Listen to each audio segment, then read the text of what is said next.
Hey everyone, welcome back to my channel. Today I would be giving you guys some advice based on my experience on what it was like to move out for the first time. So I had a couple friends come over and one of them asked me, how do I manage to go to work, go to school and pay my rent? And I gave him all the details and he found it very helpful. So I decided to go ahead and share my experience with you guys. Maybe one of you guys might find it helpful. So I just recently moved out of my parents' home. I moved out with my fiance. I was living with my parents. He was living with his parents. And we decided it was time for us to move out just because we've been together for so long. We've actually been searching since last year, 2017. So we were looking for apartments that were under our budget or fit our budget. Usually the requirements are the broker's fee, 1 month rent, and then 1 month deposit. So which is basically like 3-month payments.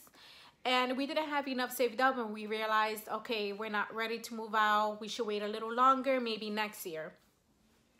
I know I'm not the only one. I've had a couple other friends that have said this before. And I know like at least a couple of you guys out there have said this before. When you're 18, you're going to move out of your parents' home. That is not what happens. Trust me. So I'm actually 21. I'm turning 22 soon. And I was always saying I'm moving out at the age of 18. Responsibility just hits you in the face. You realize that it's not easy to move out. You need to have a full-time job. You need to try and manage going to school, working, and paying your rent. You need to save up for the 3-month payments, and you also need to save up for any other expenses such as like the furniture, appliances, clothes, like food, especially food. Food is important. You cannot move out and not have enough money and then like starve yourself just to pay your rent. It was also hard to find apartments that accepted dogs. Here in New York, I don't know, a lot of people have dogs here, and for some reason it was hard for us to find apartments that did accept dogs, especially 2 dogs. One day I decided, let's try Craigslist. Maybe Craigslist, I can find something. I know everyone has told me don't go through Craigslist, and I decided, well, let me go ahead and try it. Maybe it's actually not a scam. Maybe I can actually find something. One day I decided to look through Craigslist, and I'm scrolling and scrolling, and I see this one apartment that I found. So I see this one apartment that I was interested in. It was like right underneath our budget. I ended up texting the broker, and we were supposed to set a date in order for us to go see the apartment. He replied back saying, I'll text you a date that works for both of us. I waited until the next day, and he texted me back, and he's like, oh, well, this apartment is this amount, but I do have another apartment. It is a little more expensive, but I feel like you guys would enjoy it and everything is renovated. Me and my fiance talked about it, and we decided, why not? Let's go ahead and view the apartment. Maybe this is the one. So we came and we viewed the apartment. We really liked it. It was all renovated. It was above our budget. We really liked the apartment. We decided, all right, fine, like this is perfect. We should definitely try and apply. We weren't also able to find apartments was because the credit score. The credit score was so important. The minimum for most of the brokers were 650, even if the apartment wasn't so expensive. So my credit score was pretty high and his wasn't.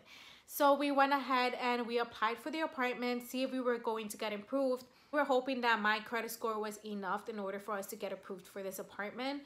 And that same day, we did end up getting the apartment. But now that we are settled in, we have our bed, we have furniture, appliances. Both of us together, we managed to save up like about, I would have to say maybe like $5,000-6,000. We were lucky enough that we only had to pay just 1 month rent, and we only had to pay 1.5 months of the rent as a deposit.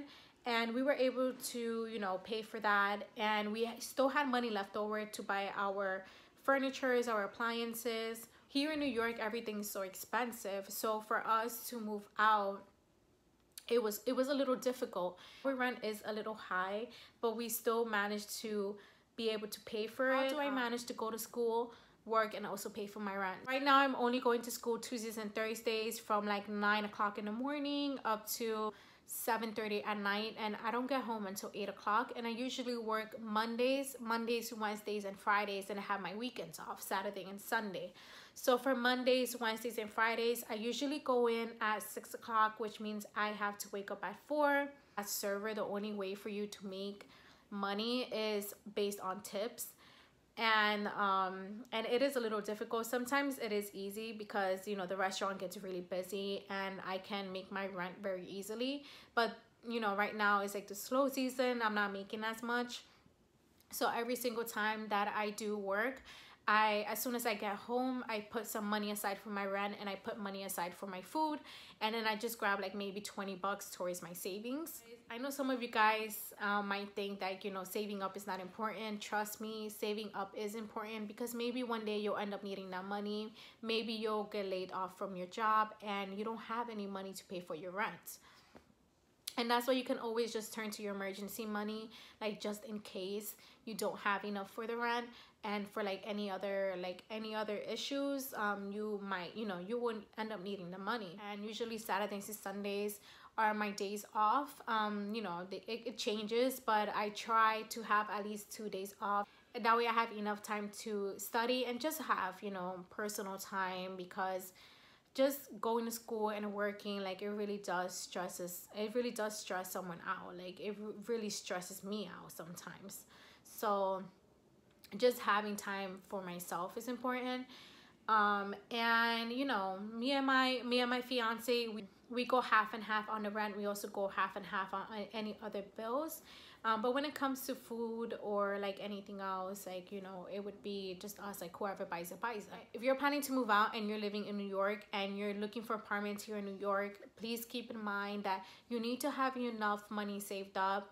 You need to be able to like fend for yourself. When you are searching for apartments, it's important to look for apartments that are right on your budget or underneath your budget. If it's anything above your budget, it's gonna be really difficult for you to pay your rent. And here in New York, like, since everything is so expensive, it is hard to live on your own. So it would be really helpful if you can find like a friend or a family member who maybe wants to move out with you. You can also like look for roommates and, you know, share an apartment with someone. I feel like that would make life a little easier, especially if you're gonna go to school, work, and, you know, at the same time pay your rent. I hope you guys enjoyed this, and if you found this helpful, please hit the like button, subscribe, and comment down below what you would like to see next, and I hope to see you guys next time.